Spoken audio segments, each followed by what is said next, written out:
tous, je me présente, je me nomme Mbanindiaye Aram Henriette, je suis chantre de l'Éternel et j'aimerais partager un bout de moi avec vous, sinon mon témoignage de ce que Dieu a fait dans ma vie.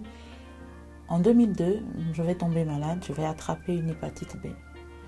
À cette période-là, c'était une maladie que l'on contractait par des rapports sexuels ou par le fait d'avoir partagé un repas ou manger dans les bols de quelqu'un qui était malade.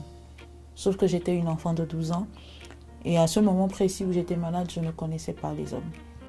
Je vais tomber malade, je vais avoir une forte fièvre et je vais être conduit à la pédiatrie de 22 par ma grande sœur Audrey et ma mère. Et là, à notre arrivée, le médecin va me faire suivre un ensemble d'examens et le verdict va tomber.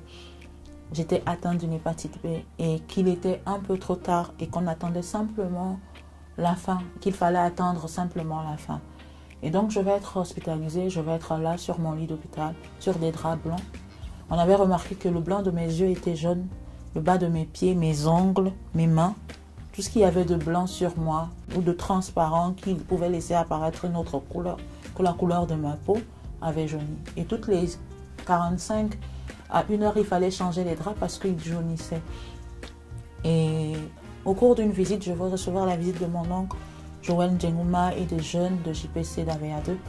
Ils vont simplement prier pour moi. Mais pendant qu'ils étaient en train de prier pour moi, quelque chose va se passer. Je vais me sentir bien au-dedans de moi. Et quelques jours après, je vais suivre d'autres examens demandés par le médecin. Il va s'avérer que je n'étais plus malade, qu'il n'y avait plus de traces de maladie en moi et que j'étais guérie. Le médecin va aller jusqu'à me laisser sortir le 24 décembre. Je vais pouvoir passer mes fêtes en famille. Mais ce que je veux dire à quelqu'un aujourd'hui, c'est que Dieu nous aime. Il est présent et il nous accompagne.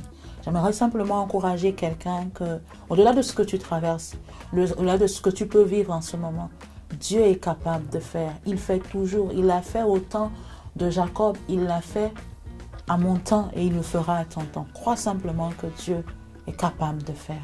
J'espère que ce petit bout de moi a pu susciter en toi quelque chose qui te rapproche un peu plus du Seigneur et demeure béni.